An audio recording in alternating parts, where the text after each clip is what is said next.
Back for the final segment on this week's edition of the Heel to the Face podcast. We are going to go right to our tweet of the week. I'll be the first one to go this week. I normally go last. So let's start things off. My tweet of the week is kind of a two-parter. It's a tweet of the week, and then it's from somebody who also could probably be equal as he replied to the tweet. I liked both. We're going to start with the main tweet. Suplex City Limits at Suplex City Limits. Is it racist to want to see Jinder have a special entrance for Money in the Bank riding a camel flanked by the Singhs on much smaller camels? And then the response from It's Damn True at Matt Rabe 2MB. I don't know if that means he's part of the two-man band or That's 2 cool. megabytes. Cool. Nope. I wanted to add 2 more Singh brothers, call them Bing, and have them carry him out on 4 post magic carpets like Aladdin. That's good. That's really good. I like that one. Well, here's mine. A regular, I will say, I guess you could say tweeter of the program. I don't know. I mean, we can come up with a catchphrase. It's not the creative team again, is it? It's our regular WWE creative humor. They're really good. This one was so good. I was like, I'm sharing it. I don't care if I use them, 9 times out of 10. It is just be thankful at Samoa Joe didn't say he wanted Brock Lesnar's wife. #Raw. That is good. That is good money. After he chokes out Paul Heyman, he could have said, "Oh, bring Sable with you too." That I think Brock Lesnar would have he would have lost his shit on that one. To be absolutely honest with you, I loved it. I mean, and it says, and then here's the other part. I just realized that in the screenshot. Sebastian. At Sebastian7222, he replies, Joe versus Lesnar, Sable on a pole match. Very creative.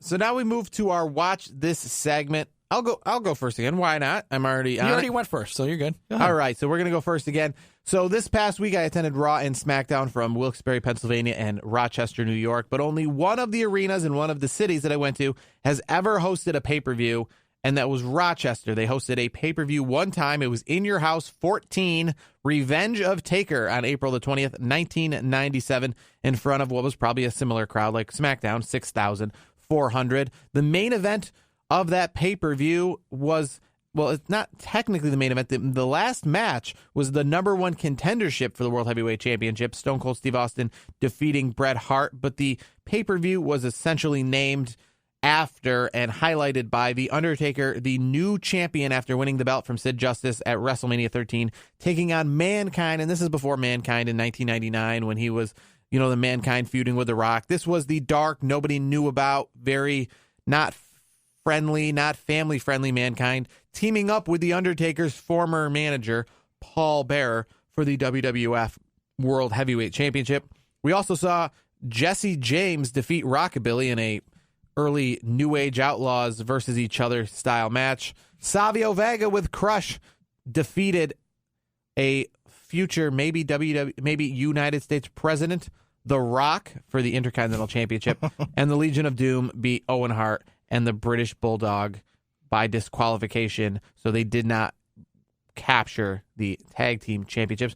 But overall, it wasn't a great pay-per-view, not by any means. But it's an interesting one, and everyone here in Syracuse is very familiar with the fact that Syracuse and the War Memorial hosted the very first ever In Your House pay-per-view. Because of the idea of, to me, the reason why is not because Syracuse is that great of a city, but because that's kind of the idea of In Your House. It was bringing these pay-per-views, these shorter pay-per-views and smaller pay-per-views to smaller venues.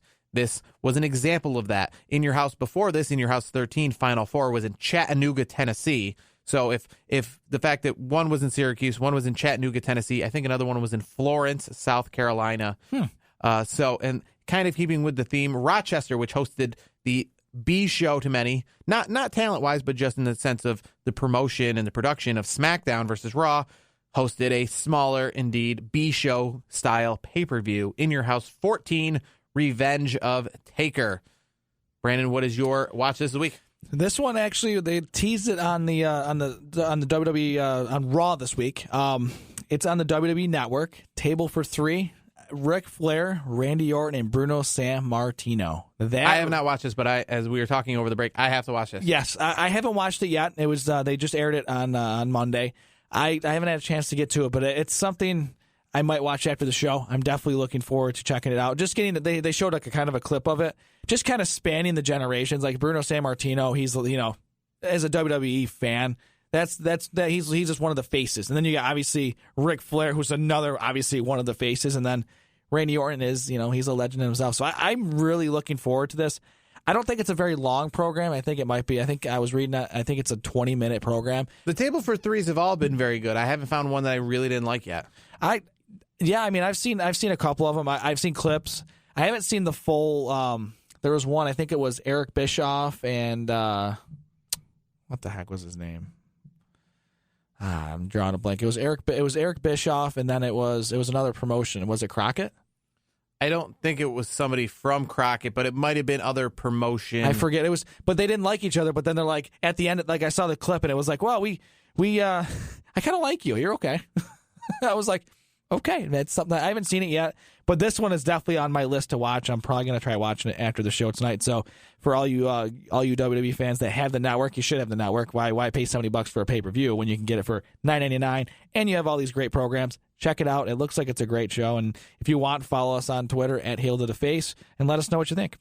That one with Eric Bischoff, I'm trying to find it now, was a few seasons ago. I don't think it was with any, what you're saying, like with the Crockett's. I couldn't remember. It was another promoter. I think it was he inducted he inducted somebody at the Hall of Fame this past year. Kind of an outlandish guy. Oh, Jim Cornette. Cornette. That's who it is. Cornette. There we go. That's what it was. Yep. It was Cornette. I don't think I've seen that one. I want to say I saw a promotion for it, but then I didn't end up watching. But that'll be another one that I'll have to add to my watch. Like I said, I watch those not as they premiere, but as I catch them, and I haven't seen one yet that I haven't really liked. So that's a good watch for this week. And that's going to put a wrap on this week's edition of the Heel to the Face podcast. For Paul, who joined us in the first segment, for Brandon and myself, Jarod, we will see you next week for another edition of the Heel to the Face podcast. Don't forget to follow us on Twitter at Heel to the Face, and we will all hear from you next week, as this has been the Heel to the Face podcast on Sports War Radio, Rat Pack Radio, and now on iTunes.